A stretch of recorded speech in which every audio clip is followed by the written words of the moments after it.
All right, welcome to News Now, where we tell you all the stories that are making headlines right now, and it starts now with the highlights.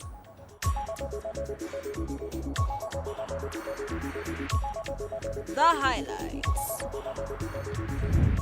Huwezi kuwaita kwa barabara uwatembeza siku mzima alafu jioni unawaambia hiyo kitu mlikuwa mnatembea nayo imeisha. What kind of nonsense is that? What does the national office take us for? Nyanza and Western Kuppet leaders demand immediate resignation of national officials. Tunaomba kwa hisani yao waweze kujiondoa mamlaka, kwa sababu ni ukweli kwamba na wamedhihirisha waziwazi kwamba hawana uwezo wa kuongoza walimu. Kustukia nikauliza ni nini mbaya, akasema ati mtu amegongwa na stima. Kufika huko nilistuka sana. Pole tu kwa huyo mtu. Also, man suspected of being involved in transformer theft electrocuted to death in Kericho. And President William Ruto lauds China for supporting Kenya's key projects. Also an important opportunity for Kenya-China Comprehensive Partnership Agreement. All right, clearly we have a lot to go through, ladies and gentlemen. Thank you once again for joining me. My name is Hibaq. To start us off, residents of Tegat in Kericho County are calling for security personnel in the area to investigate a suspected ring of people engaging in disruption of the local power supply network in the area. This comes after a man alleged to have been in the theft ring was electrocuted to death.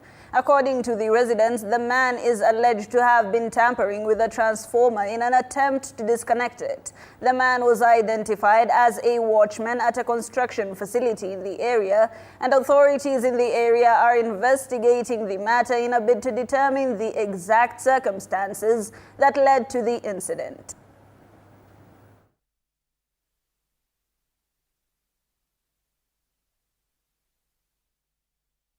Asubuhi kuamkia asubuhi alfajiri wakapata mtu ameshakufa na hatujui mtu. Sasa kufika tukasikia hii mtu ni mwenye anafanya barabara. Tulikuwa tunaomba kama wenyeji wa Cheptororiet na Tegat, tunaomba tu kama wenyeji wa hapa. Unajua hii watu wanakata stima, wanapeleka watu wenye wananunua scrap. Sasa kuna mtu mwenye alipatikana shule Cheptororiet akikata stima akapelekwa kotini. Sasa leo amekufa, amechokiwa na stima. Sasa tulikuwa tunasema kuhusu mambo ya wezi hatutaki. Let's move over to Asia, where President William Ruto held bilateral talks on Tuesday with his Chinese counterpart Xi Jinping ahead of the Heads of State and Government Forum on China-Africa Cooperation. Now, according to State House, President Jinping is said to have agreed to allow Kenya's agricultural produce access to the vast Chinese market. During the bilateral talks, the two leaders, flanked by their ministerial delegation, also agreed to discuss regional infrastructure projects. Among them, the expansion of the standard gauge railway and the Rironi-Mau Summit Malaba dual carriageway. Projects giving a strong boost to economic and social development in the region. China and Kenya have always been the leaders. Together, we have put in place a number of flagship connectivity projects, giving a strong boost to economic and social development in the region and bringing benefits to our two peoples. Recently, we just held the third plenary session of the 20th CPC Central Committee, laying out a strategic plan for comprehensively deepening reform to advance Chinese modernization. Mr. President, under your leadership, Kenya is also pressing ahead in its economic reform and transition. China wishes to take the opportunities presented by the summit to further align our development strategies and take our comprehensive strategic and cooperative partnership to new heights. Very much for welcoming me to China and for the hospitality extended to me and my delegation. It is an occasion, Your Excellency, to thank you also for convening FOCAC, the all-important forum that brings China and Africa together. It is also an important opportunity for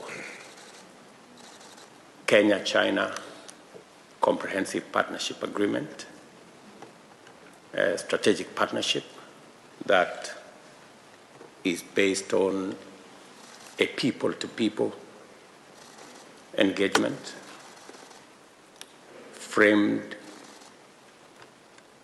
on programs that are mutually beneficial between our two countries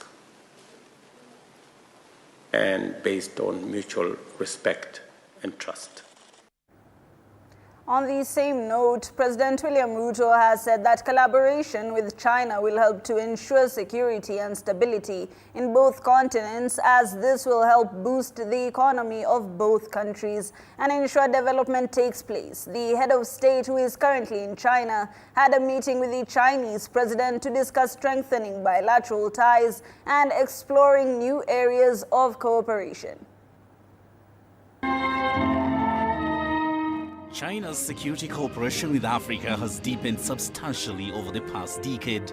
This engagement includes peacekeeping operations, joint military exercises, and professional training. Kenya's President William Ruto recently commended President Xi Jinping's Global Security Initiative as a positive in driving Africa's security agenda forward. The three initiatives on development, security, and culture are important for the wholesome development of societies. There can never be development without peace. There can never be peace without people understanding one another and collaborating. China has been an active participant in United Nations peacekeeping missions across Africa. The contributions of Chinese blue helmets span from active deployment to humanitarian work. Medical and engineering contingents in countries like South Sudan and the Central African Republic provide extensive support to local communities. In the last meeting that we had, it was our collective position as a continent that we work with presidency and China in making sure that the three initiatives benefit the development of our continent in both ways, between China and Africa. And we continue to foster security and stability, especially in the hotspots and flashpoints in our continent. In recent years, China has ramped up support to countries facing extremist threats, including in hotspot regions like the Sahel. And back to the country, where Murang'a Governor Irungu Kang'ata was ranked the most performing governor with a score of 62%, followed by Fatuma Achani of Kwale, with George Natembe of Trans Nzoia rounding out the top three slots. This is according to a survey conducted over the past 2 years, that's 2022 to 2024, by Timely Kenya. The report at the same time ranked Nyamira's Governor Amos Nyaribo the last in terms of performance. The criteria considered or included their performance in the health, water, education, roads, business, and youth affairs departments.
Right. Elders from the Gusii community are up in arms over the county government's decision to relocate their offices to the social culture hall without prior consultation. The elders argue that the new location is insecure and have called for a meeting with the county governor to resolve the issue. They emphasize their dedication to driving local development projects. Vitu yetu ya ofisi hiyo ililetwa na watu ya county na hatukukuwa huko. Kwa hivyo viongozi wetu walikuja kuona kama hiyo viti ilikuja kwa hall hii ya culture ama viko namna gani. Tumekutana, tumeelezana, tumeviona, lakini hatujaingia ndani sana kuona ni gani iko na ni gani haiko. Jambo la muhimu hapa, tunataka maelewano sisi kama wasee na gavana na watu yake wote tuelewana, ndio itasaidia watu yetu katika community ya Kisii na Nyamira. Now, residents of Sigirio village in Mnagei ward, Kapenguria constituency, West Pokot County have urged the Chinese contractor building the Kitale-Kapenguria-Lodwar highway to prioritize the Pokot community in job opportunities. The residents expressed their concern that these job opportunities, which are expected to be vacant this month, might be given to residents of neighboring counties like Trans Nzoia and Uasin Gishu, a move they describe, I beg your pardon, as a significant betrayal by their leaders. Vijana wengi ambao wana ujuzi ya hii kazi wa apply. Hapa tumeona kuna kitabu inaandikwa mtu kulingana na ujuzi yake. Vijana ambao wanasikia wakuja kwa wingi kwa upande wa West Pokot ili tukaguliwe kwa njia safi na tupate haki zetu kwa percentage ya kazi. Ikiwa wakati anaandika watu yake ya kazi, at least aongeze posho kidogo kwa upande wa West Pokot. Sawa. Hiyo ndio tuna request na tunasema ingefanyika na hivyo ingekuwa mzuri zaidi. Kwa naomba sana watoto wetu wa West Pokot wapate nafasi. Tukienda hapo ndani sana ni watu kutoka nje. Mpaka yetu hakuna mwenye anasikia watoto wetu wa West Pokot. Watoto wetu walisoma, si ati hawajasoma. Kuna drivers, kuna engineers, lakini hakuna mwenye ameandika watoto wetu. Nasema tu sana jaribu kubalance hizo maneno waandike watoto wetu wa West Pokot. Right. From now on, all foreign travel by government officials will be logged into the Foreign Travels Information Management System, FOTMIS. This follows revelations that some senior officials were traveling abroad without proper clearance, driving up public expenditure. Criticized for largesse and wastefulness, the Kenya Kwanza government came under fire in the recent past over bad public fund management and the imposition of the same on Kenyans through heavy taxation. With the solemn promise of strict adherence to a number of austerity measures came the Presidential Directive Management Information System, PADMIS, a site where the head of state will directly issue orders for projects to the relevant state departments, and the progress and revenue use would be monitored and evaluated at every stage of execution. We have had instances for the last 2 years where our officers have let the president down. The cost factor of such projects proclaimed by the head of state, while not in the national budget, will be factored in all the same in public expenditure. This reality only serves to further fears over a high degree of control centered at State House. The President of the Republic of Kenya is a symbol of national unity, and his office is a symbol of authority for the Republic. When he pronounces himself on a matter, that matter is as good as law. By the end of the year, such initiatives will be required on the PADMIS site, which could be open to the public, highlighting the work ethic of various public officers. This as the government launches a foreign travels information management system after it emerged that a number of state officers are spending eye-watering amounts on foreign travel on the public dime. There have been instances of senior officials traveling abroad without proper clearance approval, which violates the set values and principles of public service. With this system in place, Your Excellency, it will now be possible to have a history of all the travels which each and every officer in the public service has made at the press of a button. So by the end of this year, ideally, the President of the Republic will be able to follow up on his directives on a management information system, and all foreign travel for public officers will be audited as the President and the Office of the President follow up on all projects that the government has been following up on to ensure efficiency and accountability. Hibaq for TV47 from KICC. All right. A day after KUPPET Secretary General Akelo Misori suspended the teacher strike, a section of KUPPET leaders in Nyanza and Western region have asked the KUPPET national officials to resign immediately. Speaking in Kisumu County, KUPPET Vihiga Branch Secretary General Sabala Inyeni said that the national officials betrayed the union after ending the teachers' strike and their grievances were not fully addressed. They will have informed us early enough that today there will be a meeting that will be done between the union and the Teacher Service Commission. They are doing a press conference right from the TSC headquarters. How do you employees from the employer's office? Who is supposed to meet who? We are not happy, and this is the worst thing that has ever happened to the trade union movement. In fact, last weekend we got support of even the international community. KOTU was supporting this strike. So who is this that is pushing the national office, and who is this that is making them to feel so cowed? Because they have told you, niliona viongozi wa kitaifa wakiwa na wasiwasi sana. Walikuwa wanaonekana kama wamenyeshewa. Wanaonekana watu ambao wana wasiwasi, sijui walikuwa wamefinywa wapi. Na kuamka na kusema kama mgomo umesitishwa. The language they used is that the strike has been suspended. What is that? A strike is either on or off. You can't say you have suspended a strike. You have either called it on or off. So you can't say you have suspended or waiting. What are you waiting for? So if for example we were to meet even tomorrow or next week and tell the teachers now the strike is still on, which teachers will trust us? Na ndio maana tunasema kwa sababu sasa walimu wamepoteza imani kabisa na uongozi wao wa chama wa kitaifa. The only thing national office inaweza kutufanyia, na tunaomba kwa hisani yao waweze kujiondoa mamlaka, kwa sababu ni ukweli kwamba na wamedhihirisha waziwazi kwamba hawana uwezo wa kuongoza walimu, hawana nia ya kuongoza walimu, na hata they don't have that passion to fight for the teachers. Lucy Nyokabi, a prime suspect in the Embakasi ranching case, failed to take a plea for the third time at the Makadara courts, and the magistrate urged the Office of the Director of Public Prosecution to provide new directions, as their previous letter defending Nyokabi's refusal to plead, citing an out-of-court settlement, was disputed by the complainant. The complainant's lawyer, Achengo Tieno, argued that his client's life was threatened with assault cases reported at Ruai Police Station, and the principal magistrate, Mary Njagi of Makadara Court, set September 16th as the deadline for the ODPP to respond.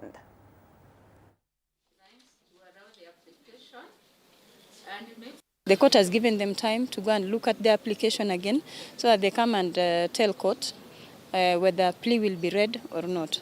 But then the court has said that if they shall not have decided by that time, then plea will be read. The ODPP has sent us to the head office right now. The complainant has been told to go to the head office. So I think it is also better on our side that we go to the head office and we relay our complaints there. She was trying to evade justice. Yeah, she was trying to evade justice, and I think they wanted that this matter should go the civil way, so that in the civil way, they would produce many, excuses for them not to face justice. Imechukua muda sababu ni forgery na supplying of false fake documents, na sio ipeke yake. Kuna zaidi ya kesi 1000 na ambaye hazitatuliwi. Mama wengi wagonjwa na wazee bado wako rumande. Huyu hapelekwi anywhere. Hata ni bahati amekuja hapa kotini. Siku ile tulikuwa hapa 16th. si alikuwa pale kwa gari, na hapa kukawa anasemekana hayuko, iko mgonjwa, na karatasi ile ilikuwa on 15th, na wakati koti iliambiwa yeye iko hapa nje na wakili, mtu mmoja mimi namuona hata saa hii aliamka akaenda kumwambia ajifiche. The Food and Agriculture Organization has rolled out a program in Kenya aimed at promoting sustainable farming practices towards reducing carbon emissions that are leading to global warming and climate change. FAO has been encouraging farmers to promote circular economy in agribusiness by encouraging farmers to use food waste to produce new products, which aims to inspire farmers to make environmentally conscious choices in their daily activities, fostering a culture of sustainability, as Chichi Josephine now tells us. Farmers have been urged to embrace carbon farming, which focuses on the use of agricultural techniques to capture and store carbon in the soil and subsequently aiding in curbing climate change effects. Speaking in Nakuru, Caroline Kosgei, an agribusiness and agri-food value chain specialist at FAO Kenya, noted that through circular economy, they were promoting compositing, a natural process of recycling organic matter which not only reduces waste but enriches soil health. Circular economy basically is about getting rid of the linear model that we see in terms of how we utilize resources. We have a take resources model, we use it and then we dispose of it. So how do we ensure that the waste, we do not see waste as waste? The initiative, which is also supported by the United Nations Industrial Development Organization, an international organization for migration, is promoting circular economy in agribusiness by encouraging farmers to use food waste to produce new products. We are looking at biodiversity loss, we are looking at climate change impacts, we are looking at pollution and all the effects that it has on us. We are looking at agri-food systems. They contribute 31% of total greenhouse gas emissions, which is quite huge.